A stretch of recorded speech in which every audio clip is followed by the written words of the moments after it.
Kumusta mga manonood? Maligayang pagdating sa ang mga katunayan ng mapaniil na pag-uusig ng CCP sa mga Kristiyano. Ako si Joylyn. Ang CCP, isang ateistang partidong Marksista, ay namuno ng mahigit 70 taon. Sa panahong ito, bawat leader ng partido ay walang tigil na inusig ang paniniwalang panrelihiyon at nanatiling lubos na pareho ang ideolohiyang ito. Patuloy silang nagpapatupad ng malulupit na patakaran at naglalabas ng hindi mabilang na mga lihim na dokumento. Minamanipula nila ang aparato ng Estado para ipatupad ang patakaran ng sentral na pamahalaan na puksain ang paniniwalang panrelihiyon. Nagresulta ito sa pagpaslang at pag-uusig sa milyon-milyong relihiyosong mananampalataya. Ang nagtatag ng komunismo, si Karl Marx, sa kanyang pagpuna sa Philosophy of Right ni Hegel, ay malinaw na isinaad. Ang pagpuna sa relihiyon ang paunang kinakailangan sa lahat ng pagpuna. Naniwala siya na ang relihiyon ay ang buntong hininga ng nilalang na inaapi, ang puso ng isang mundong walang puso, at ang kaluluwa ng mga kalagayang walang kaluluwa. Ito ang opyo ng mga tao. Isinulong din niya ang pagbuwag sa relihiyon. Bilang tagapagmana ng ideolohiyang komunista, naniniwala ang CCP na pinaparalisa ng relihiyon ang isipan ng mga tao. Palaging itinuturing ng CCP ang paniniwalang panrelihiyon bilang pinakamalaking banta sa rehimen nito at isang pangunahing mapanlabang puwersa. Sa paniniwala na tanging ang pananalig sa partido ang pundasyon sa pagpapanatili ng matatag na pamumuno. Kaya naman, mula nang itatag ito noong 1921, itinuring ng CCP ang Kristyanismo bilang isang kasangkapan ng imperialismong kanluranin. Naniniwala ito na ang paniniwalang panrelihiyon, lalo na ang pananalig sa Diyos, ay maaaring maging dahilan ng pagkakawatak-watak ng rehimen nito at dapat puksain. Upang gawing isang sonang ateista ang China, niyurakan ng CCP ang mga karapatang pantao at pumatay ng walang pag-aalinlangan. Paulit-ulit nitong binabad sa dugo ang malawak na lupain ng China na nagsadlak sa bansa sa kadiliman at pagdurusa at nagdulot ng puot ng Diyos at galit ng publiko. Ang mga kalupitan ng CCP ay nag-umpisa ng sunod-sunod na nakagigimbal na mga unang kaganapan.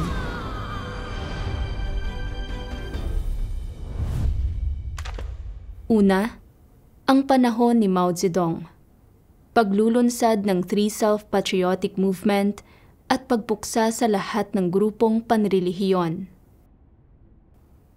Mula nang maluklok sa kapangyarihan noong 1949, sinusupil at inuusig na ng CCP ang paniniwalang panrelihiyon. Noong Mayo 1950, malinaw na sinabi ni Zhou Enlai na ang Kristyanismo ay nauugnay sa agresyong imperialista.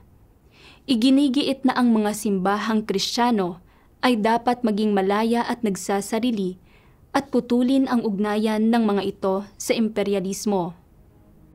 Bunga ng mga pagmamanipula ng CCP, formal na inilathala ang Three Self Manifesto noong Hulyo 28, 1950 na nagbigay ng theoretical na batayan sa CCP na baguhin at kontrolin ang paniniwalang panrelihiyon. Inilunsad nito ang pambansang Three Self-Patriotic Movement. Noong Oktubre ng parehong taon, inilabas ni Mao Zedong ang Direktiba sa Pagsupil sa mga kontra-revolusyonaryong aktibidad. Kasunod nito, tinawag ng CCP na mga kontra-revolusyonaryo ang lahat ng hindi nagpapasakop sa pamumuno nito, kasama ang mga grupong panrelihiyon at ang mga individual na tumanggi sa kilusang Three Self at nagsimula ng malawakang pagbuksa at pagsupil.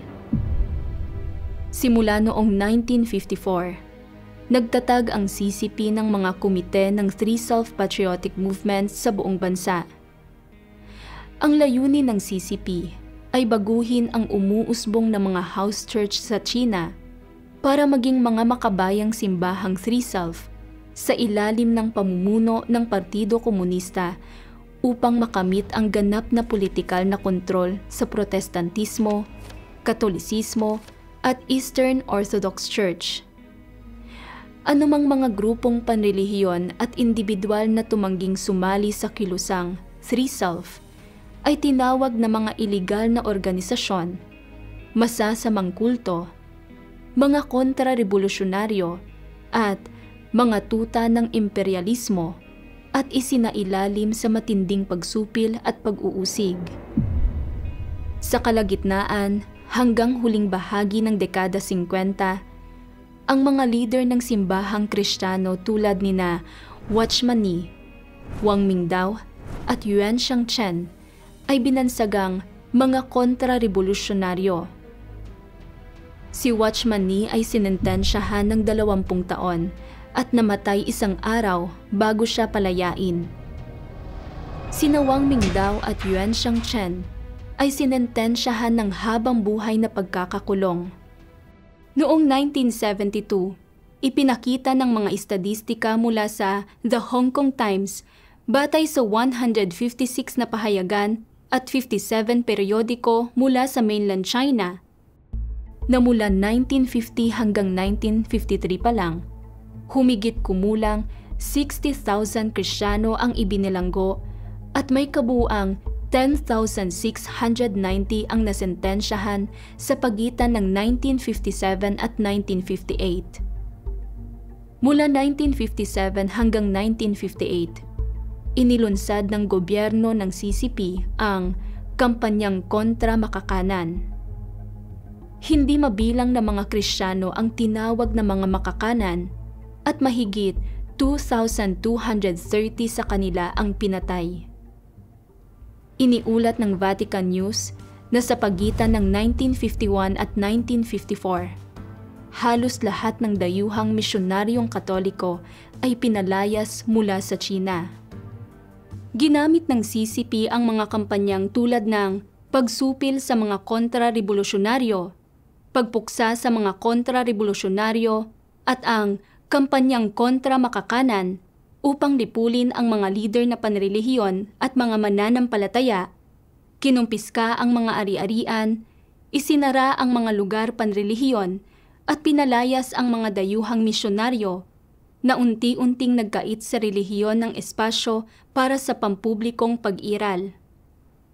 Noong Rebolusyong Kultural mula 1966 hanggang 1976, ang paniniwalang panrelihiyon ay humarap sa higit pang pagsupil na hindi pa nararanasan.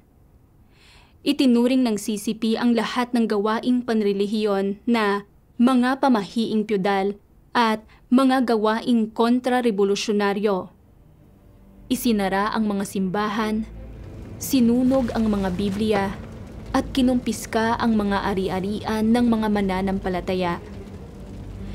Ang mga gawaing misyonaryo ng Protestante at Katoliko ay matinding sinupil.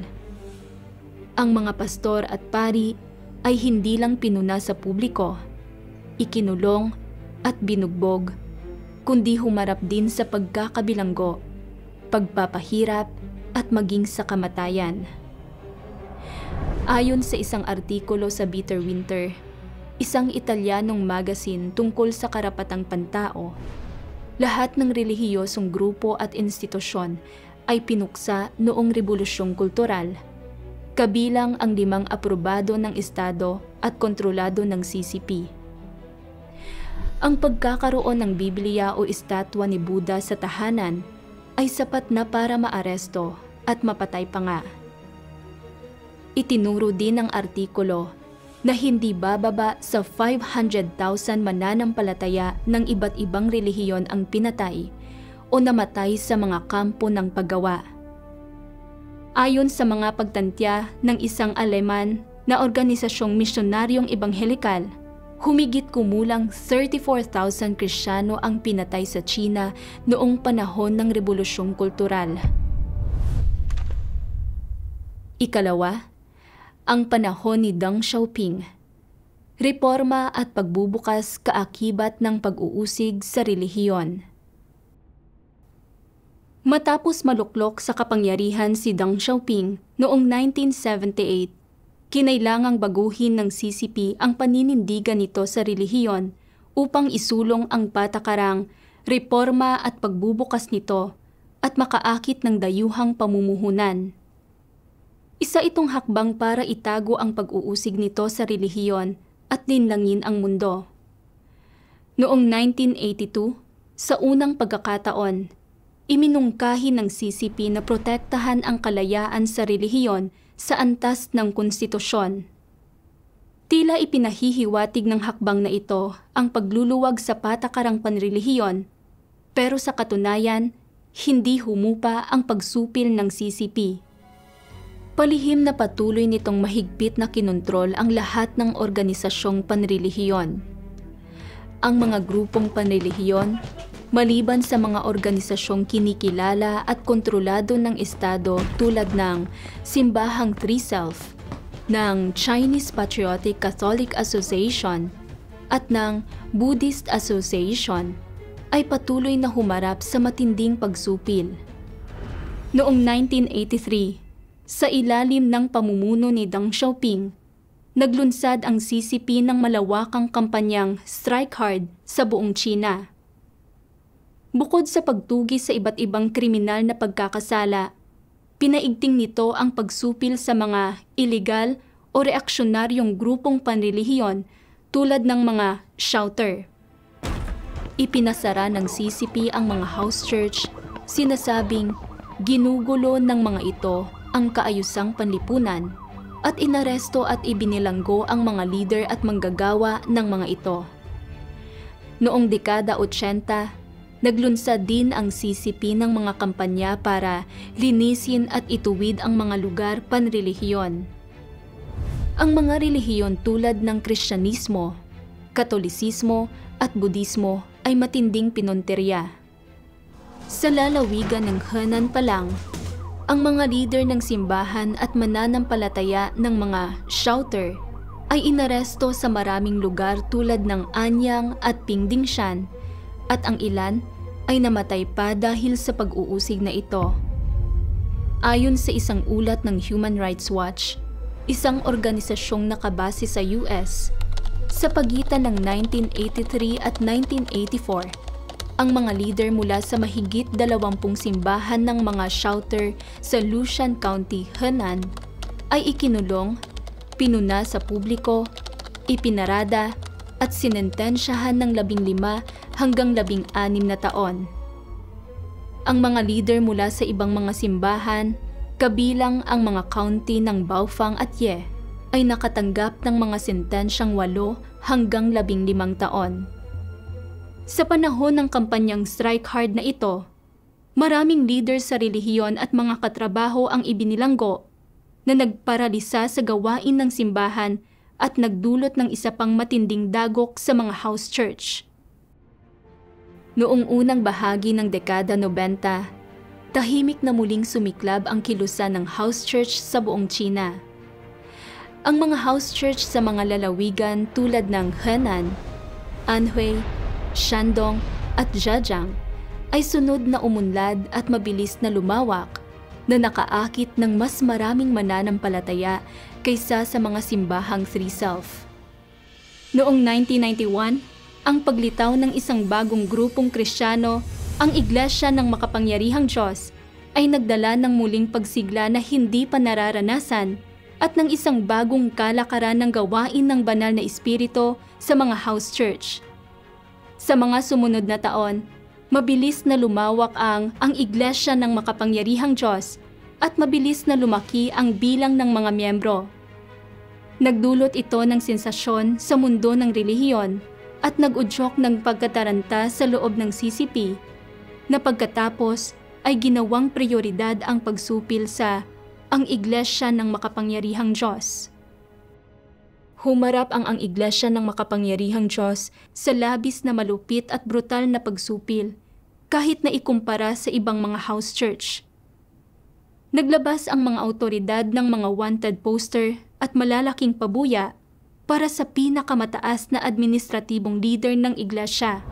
Maraming superbisor ng iglesia at mga Kristiyano ang iligal na ikinulong at ibinilanggo.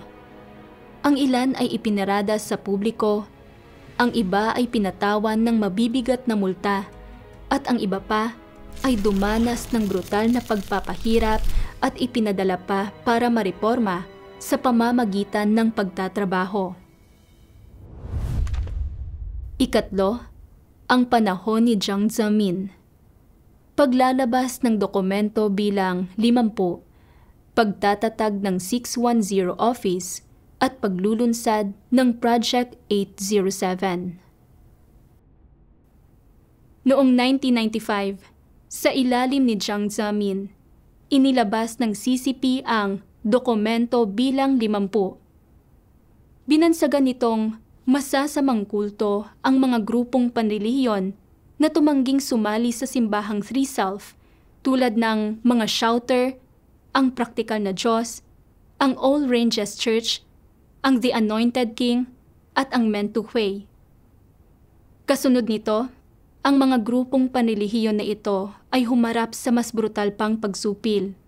Sa buong bansa, ni-raid ang mga lugar ng pagtitipon, sinelyuhan at isinara ang mga ito, at maraming taong relihiyoso ang inaresto. Hindi nakaligtas ang Iglesia ng Makapangyarihang Diyos. Sa maraming lugar, ang mga lugar ng pagtitipon nito ay hinalughog at sinelyuhan, at maraming superbisor at Kristiyano ng iglesia ang inaresto. Ang ilan ay ipinarada sa publiko, habang ang iba ay dumanas ng brutal na pagpapahirap at pagpapahirap sa isipan. Maraming superbisor ng iglesia ang sinentensyahan ng pangmatagalang pagkakakulong. Kahit matapos silang palayain, nanatili sila sa ilalim ng mahigpit na pagmamatsyag ng CCP nang walang personal na kalayaan. Matapos maluklok sa kapangyarihan si Jiang Zemin, ang pagsupil at pag-uusig ng CCP ay lalo pang tumindi. Noong 1999, itinatag ni Jiang Zemin ang 610 Office na ginawang modelo sa kilalang-kilalang Eastern Depot ng Dinastiyang Ming. Minanipula ng opisinang ito ang mga ministeryo ng seguridad ng publiko at estado gamit ang pagmamatsyag sa telepono, email at internet at mga imbestigasyong naka-undercover laban sa mga panrelihiyon at nakabatay sa pananalig na grupong itinalaga bilang mga pangunahing punterya at nagsagawa ng walang tigil na pagsubaybay upang tuluyan silang puksain. Naglabas noon si Vice Presidente Hu Jintao ng direktiba na ipagbawal ang Iglesia ng Makapangyarihang Diyos. Agad itong ipinatupad ng Ministro ng Pampublikong Seguridad, si Jia Chunwang, na idiniing para sa Iglesia ng Makapangyarihang Diyos, dapat silang gumawa ng higit pa, magsalita ng kaunti, at puksain ito ng tahimik. Noong Agosto 7, 2000, nagsagawa ang mga awtoridad ng CCP ng isang Special Case Coordination Meeting sa Shandong na dinaluhan ng mga pinuno ng seguridad ng publiko at estado mula sa 14 na probinsya at munisipalidad. Ginawa nilang pangunahing punterya ang Iglesia ng Makapangyarihang Diyos at nagpasimula ng isang kampanya ng pagsupil na pinangalanang Project 807. Kasunod nito, naglunsad ang mga awtoridad ng pampublikong seguridad ng malawakang pag-aresto. Maraming Kristiyano mula sa Iglesia ng Makapangyarihang Diyos ang inaresto. Karamihan ay ipinadala sa mga kampo ng pagtatrabaho o sinentensyahan ng pagkakakulong, habang ang iba ay pinahirapan, naging baldado, o pinatay pa nga. Ika-4, ang panahon ni Hu Jintao. Pagpapatuloy at pagpapaigting sa mga patakarang panrelihiyon ni Jiang Zemin. Una, ang epidemya ng SARS. Nagpapatuloy ang walang humpay na pag-uusig sa paniniwalang panrelihiyon. Matapos maluklok sa pwesto si Hu Jintao noong 2003, ipinagpatuloy at pinatindi niya ang mga patakarang kontrakulto ni Jiang Zemin. Patuloy niyang ginamit ang 610 office at lalo pang pinalawak ang saklaw ng pagsupil sa relihiyon. Ipinatupad din niya ang mga patakaran ng CCP sa paniniwalang panrelihiyon. Tumanggi siyang luwagan ang kontrol sa relihiyon. Ipinagpatuloy ang walang humpay na pag-uusig ng CCP. Naglabas at nagpatupad siya ng serye ng mga panloob na direktiba na muling nagtatalaga sa mga grupo tulad ng ang Iglesia ng Makapangyarihang Diyos at mga shouter bilang mga pangunahing punterya. Noong taong iyon, habang nananalasa ang SARS sa bansa, ang buong bansa ay nasa kalagayan ng pagkataranta. Nagdurusa ang mga tao mula sa epidemya nang hindi nakakatanggap ng anumang tulong, humaharap sa banta ng quarantine o maging ng kamatayan. Kahit na ganoon, ipinagpatuloy ng CCP ang pag-uusig nito sa mga simbahang Kristiyano. Inorganisa nito ang pampublikong seguridad, mga kawani ng komunidad at mga kadre ng barangay para magsagawa ng mga imbestigasyon sa bawat bahay at magrehistro ng impormasyon. Isa itong palusot para mangalap ng impormasyon at subaybayan ang mga lokasyon ng pagtitipon at mga tauhan. Mahigpit nilang minatyagan ang mga taong relihiyoso na may mga police record, handang mang-aresto. Inilantad nito ang pagiging di makatao ng CCP at ang buktot na kalikasan nito. Ikalawa, pagpapatupad ng mga regulasyon sa mga gawaing panrelihiyon at pag-imbento ng mga bagong paratang ng relihiyosong ekstremismo at panggugulo sa kaayusang pampubliko. Noong 2005, sa ilalim ng pagkukunwaring pagprotekta sa kalayaan ng paniniwalang panrelihiyon at kalayaan at sariling pamamahala para sa lahat ng relihiyon, binuo at ipinatupad ng CCP ang mga regulasyon sa mga gawaing panrelihiyon. Natural na sinaklaw nito ang mga panloob na usapin ng mga grupong panrelihiyon. Ang lahat mula sa pagpaparehistro ng mga tauhan at mga pagtitipon hanggang sa ari-arian at mga handog ay napasailalim sa pangangasiwa ng CCP. Sa likod ng pagkukunwari ng legalidad, ang mga pamamaraan ng CCP para sa paghihigpit at pagbabawal sa relihiyon ay naging mas mapanligaw at tago. Dahil sa mga regulasyong ito, lalong lumawak ang saklaw ng pag-uusig ng CCP. Ayon sa mga dokumento ng ika-13 na UN Human Rights Council, hinangad ng mga regulasyon sa mga gawaing panrelihiyon na kontrolin ang pag-unlad ng mga grupong panrelihiyon at ang saklaw ng kanilang mga aktibidad. Inuri din ng mga regulasyon ang mga gawaing panrelihiyon bilang mga normal na aktibidad at sa mga itinuturing na relihiyosong ekstremismo at panggugulo sa kaayusang pampubliko na nagpapahintulot sa mga lokal na opisyal na ikulong at arestuhin ang mga mananampalataya ayon sa kanilang pagpapasya. Pinuna ng Human Rights Watch ang mga regulasyon dahil sa malabong nilalaman ng mga ito at sa potensyal para sa arbitraryong pagpapatupad. Gayon din, ayon sa taunang ulat ng US Commission on International Religious Freedom, mula nang ipatupad ang mga regulasyon, maraming miyembro ng South China Church at ang pastor nito ang nananatiling nakakulong, na humaharap sa malulubhang paratang at napasa sa ilalim sa pagpapahirap at masamang pagtrato sa bilangguan. Sa katunayan, maliit na bahagi pa lang ito ng napakalaking issue. Noong Nobyembre 2005, ang pastor ng house church na si Tsai Hua ay sinentensyahan ng 3 taon sa gawa-gawang paratang ng mga iligal na operasyon at mahigit 200,000 Biblia at iba pang aklat panrelihiyon ang kinumpiska. Ang mga regulasyong ito ay naging sanhi upang ang mga grupong panrelihiyon sa ilalim ng di umano'y legal na proteksyon ng CCP ay tuluyang mawalan ng kanilang autonomiya na ginawa silang mga puppet lamang ng CCP.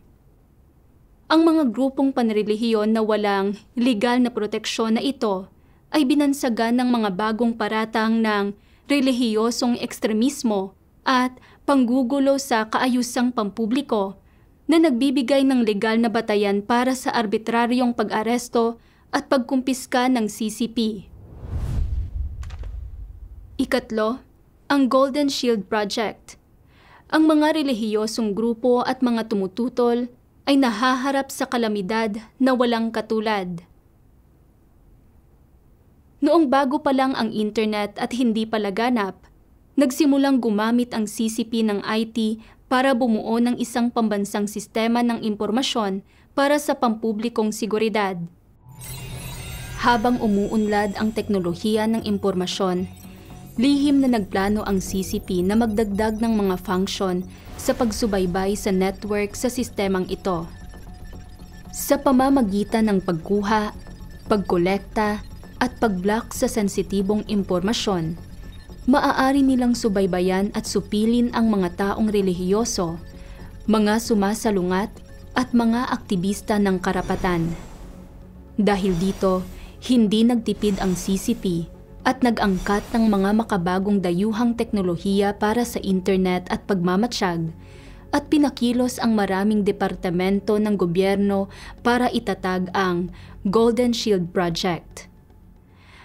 Ayon sa isang ulat sa China e-Government Network, ang unang yugto pa lang ng Golden Shield Project ay tinatayang nagkakahalaga ng halos 6 na bilyong RMB. Bukod pa rito, ipinahihiwatig ng mga hindi kumpletong pagtantya na hindi bababa sa 30,000 pulis ang sangkot sa pagpapatakbo at pagpapanatili ng mga sistemang Golden Shield at Great Firewall. Ang CCP ay galante sa pamumuhunan nito para kontrolin ang publiko at usigin ang mga mananampalataya at mga sumasalungat. Lalo itong handang mamuhunan ng malaki para mapanatili ang totalitaryong pamumuno nito na nagbubuhos ng napakalaking halaga ng pera at napakalaking lakas tao sa pagsubaybay at pagkontrol sa mga tao para tuparin ang pangako nitong paglingkuran ang mga tao.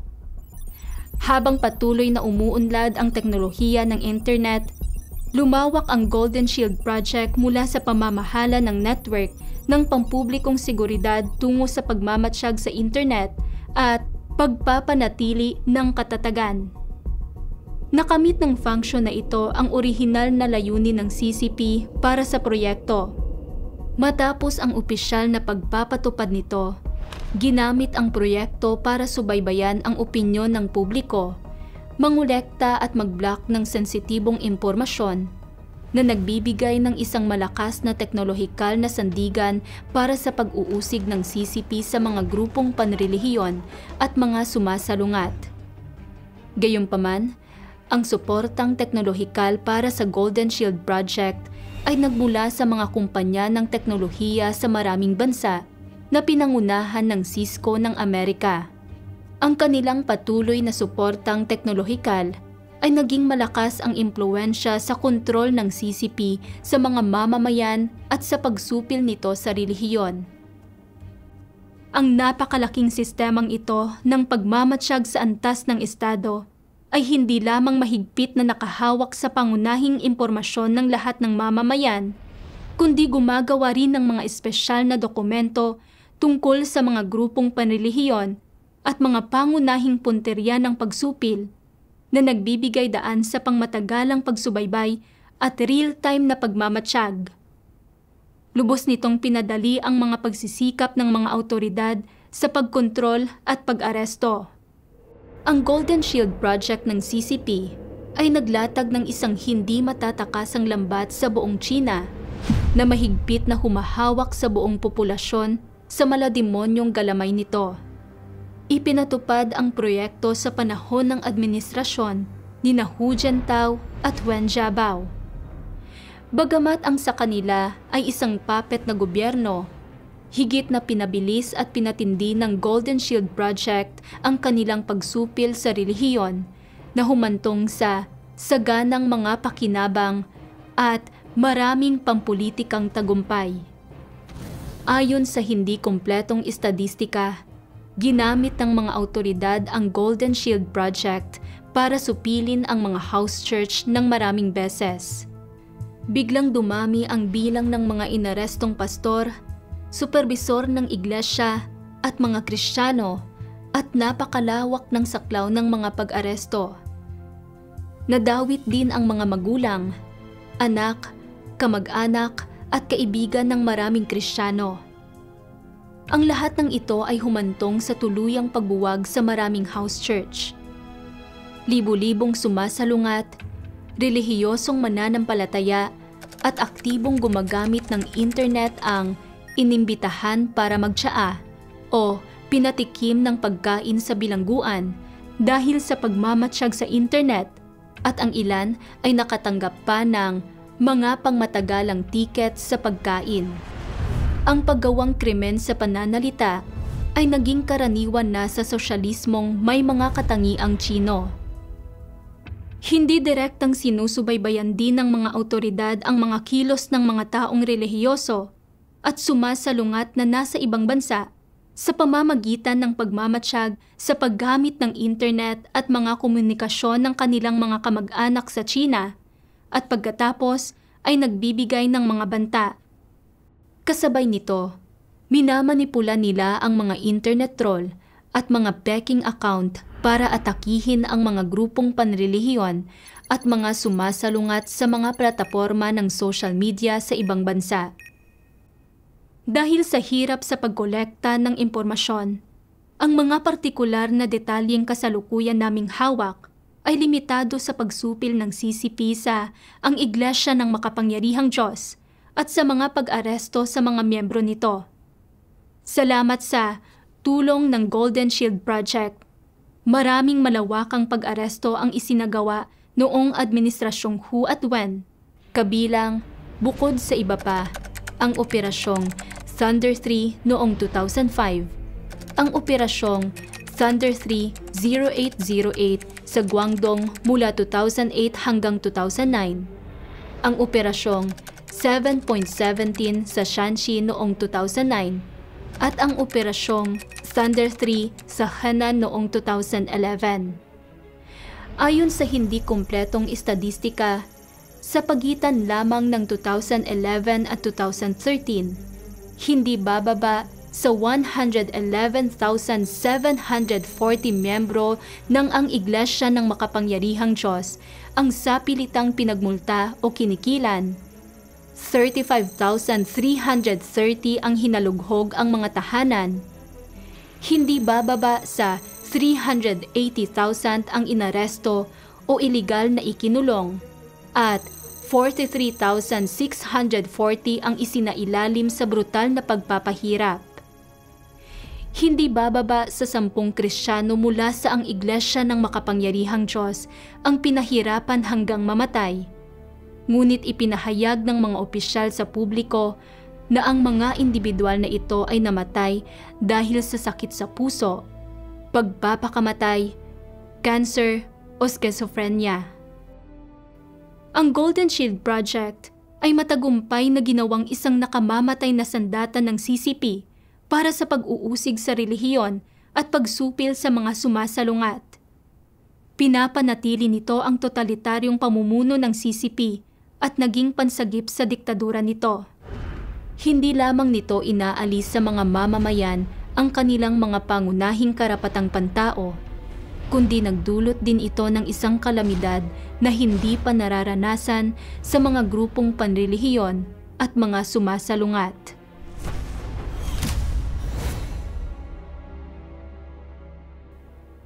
Ang kalunos-lunos na sitwasyong kinakaharap ng lahat ng mamamayang Tsino at mga taong relihiyoso ay pangunahing sanhi ng mga kumpanyang nagbigay ng suportang teknikal para sa proyekto.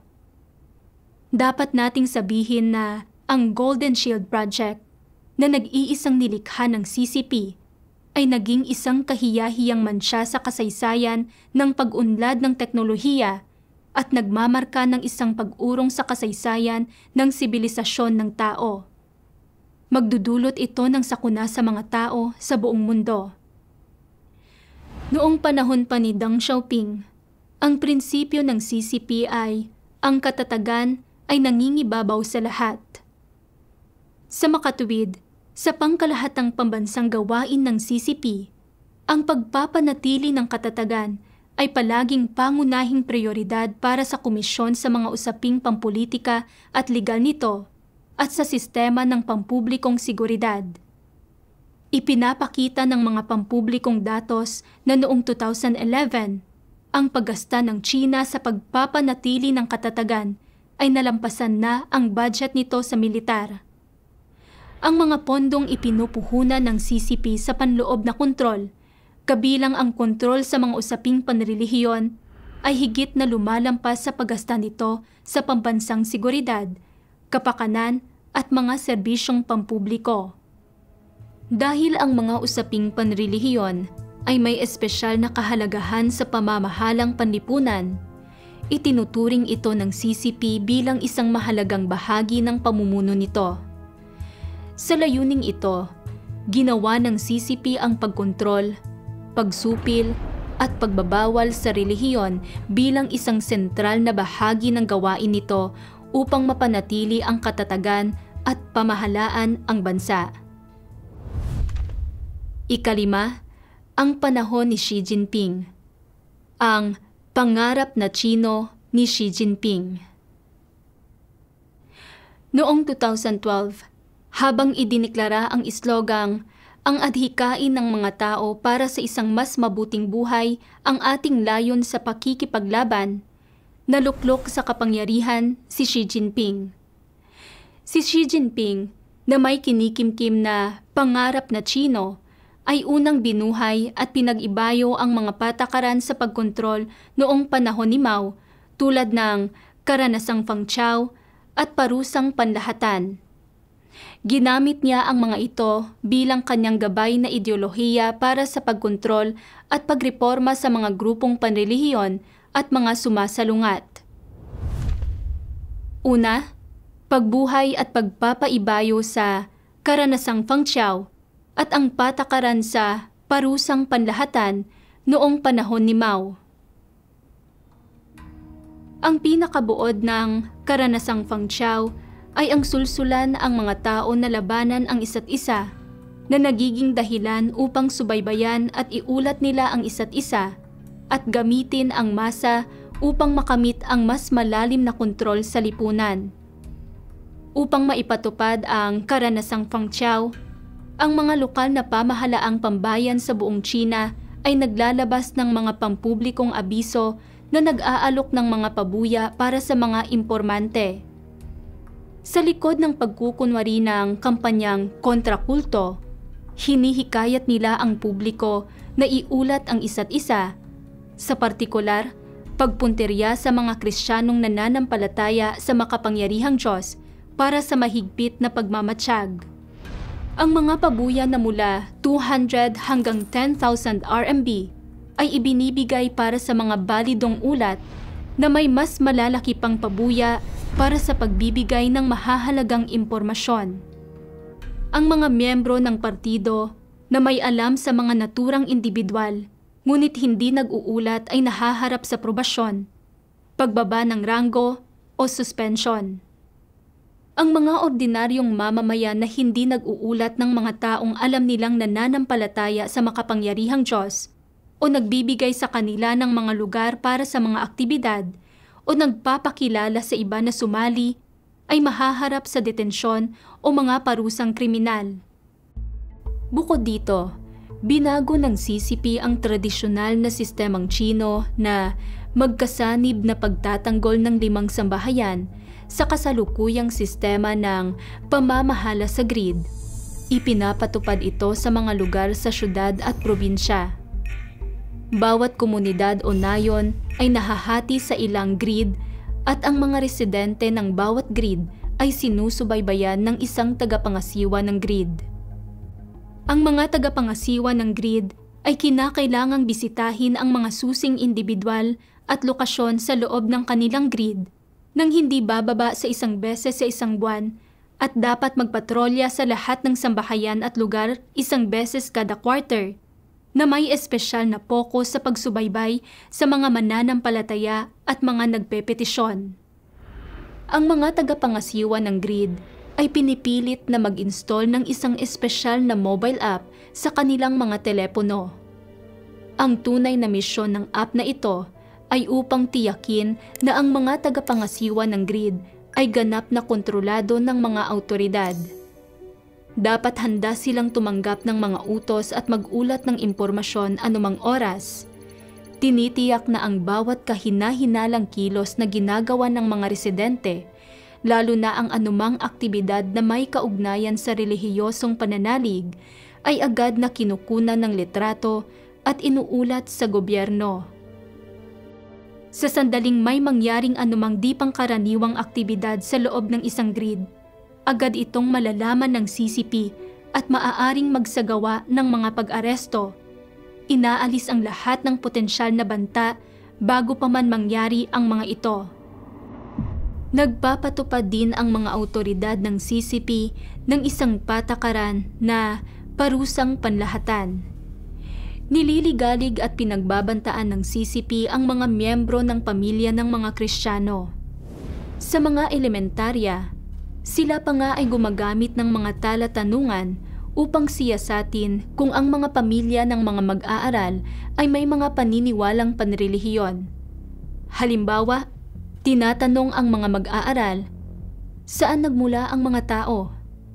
Batay sa kanilang mga sagot, kung ang mga tao ay nag-evolve mula sa mga unggoy o ang mga tao ay nilikha ng Diyos, tinutukoy ng mga awtoridad kung mayroong naniniwala sa Diyos sa pamilya ng mag-aaral.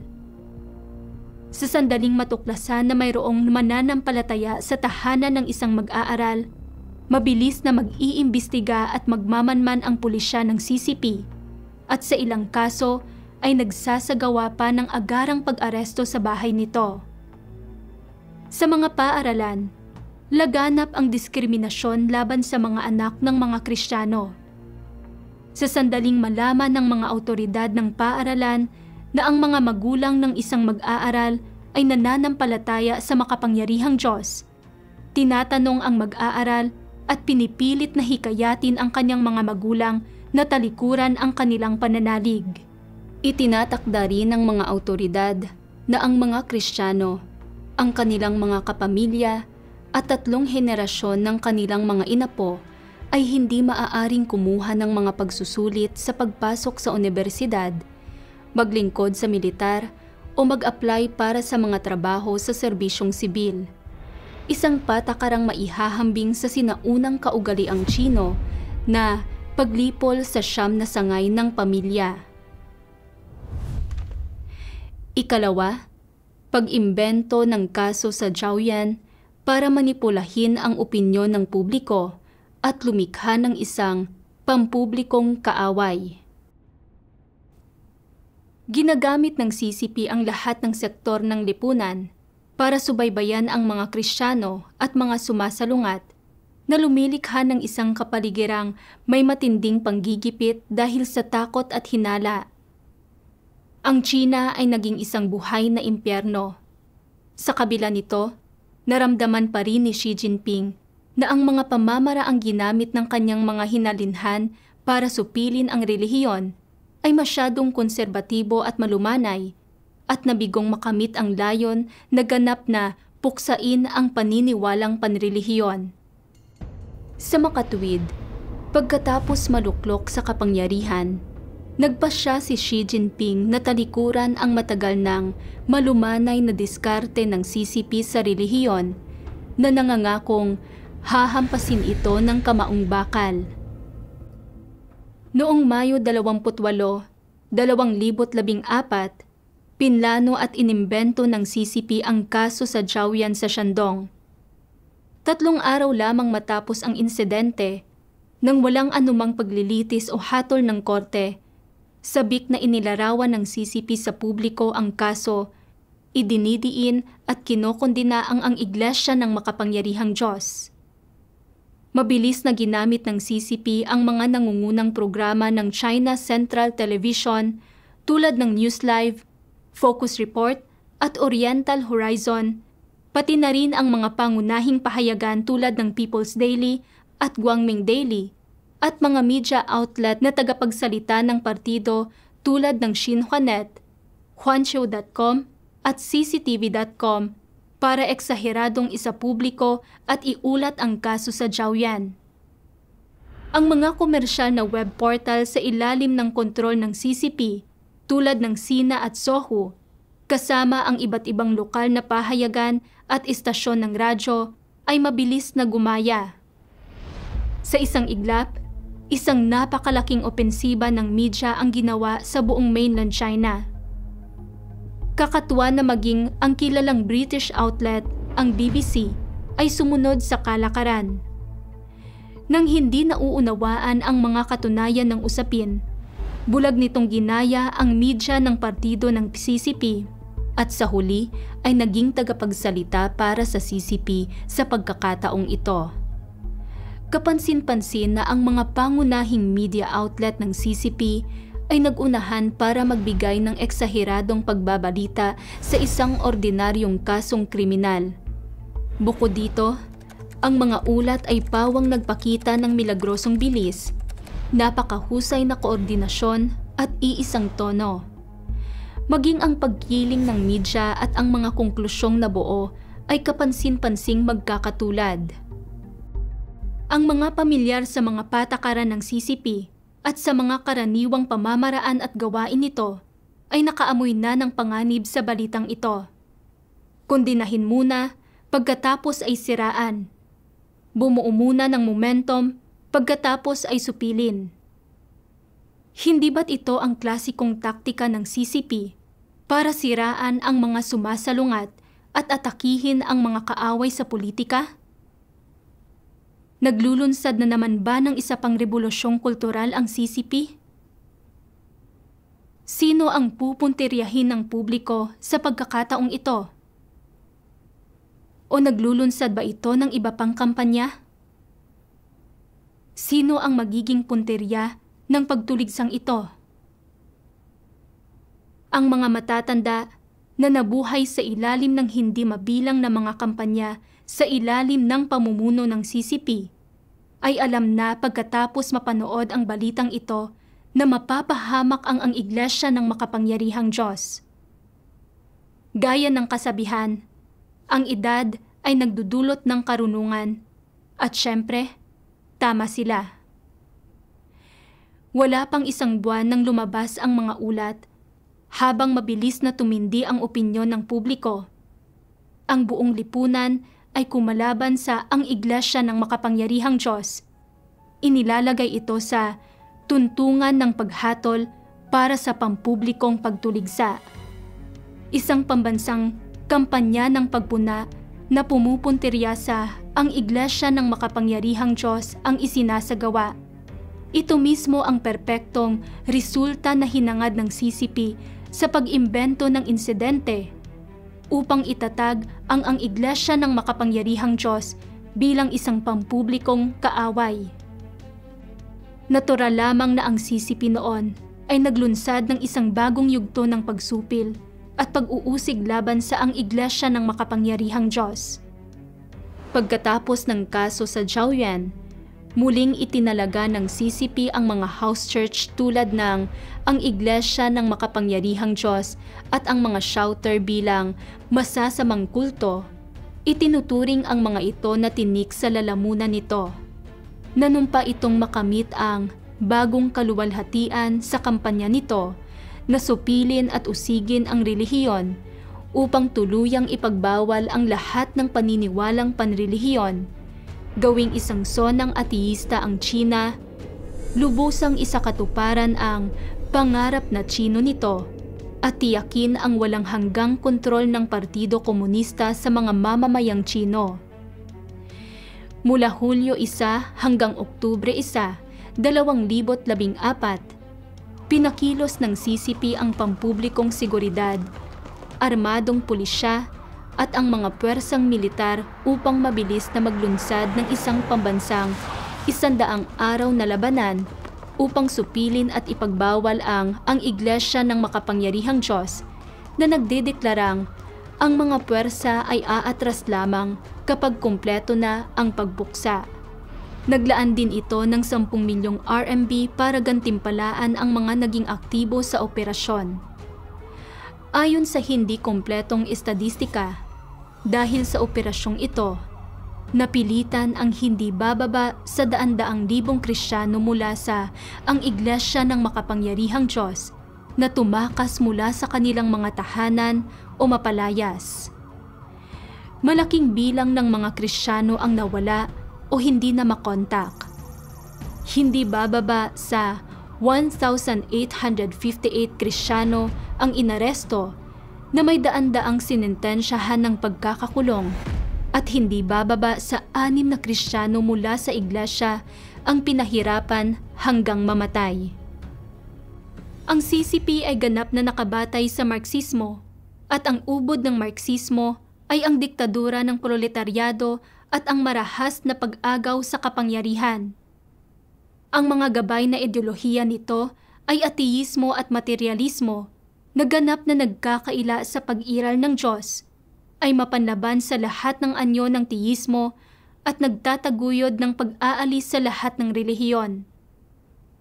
Mula nang itatag ang PRC, determinadong isinulong ng CCP ang edukasyong ateista at brutal na sinupil at ipinagbawal ang paniniwalang panrelihiyon.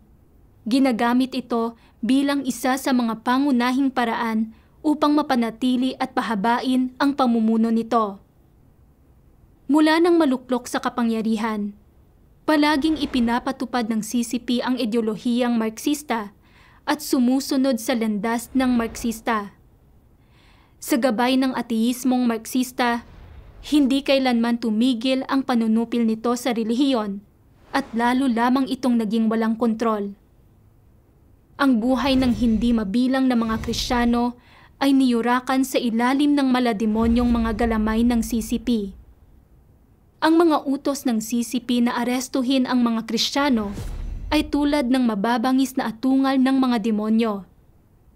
Ang pag-alulong ng mga sirena ng pulisya ay tulad ng namimighating mga alulong mula sa Hades na naglulubog sa mga tao sa walang katapusang takot sa kamatayan. Iyan lamang para sa programa ngayong araw. Ang katotohanan ay hindi maibabaon at ang pananalig ay hindi masisira. Sa susunod, ipagpapatuloy nating ilantad ang kriminal na kasaysayan ng CCP sa pag-uusig sa mga Kristiyano at babalikan ang mga kasaysayang puno ng dugo at luha ng mga Kristiyanong dumanas ng pag-uusig. Salamat sa panonood ng episode na ito. Manatiling nakatutok sa ang bagong kapanahunan at manatiling nakatutok sa ang mga katunayan ng mapaniil na pag-uusig ng CCP sa mga Kristiyano. Hanggang sa muli.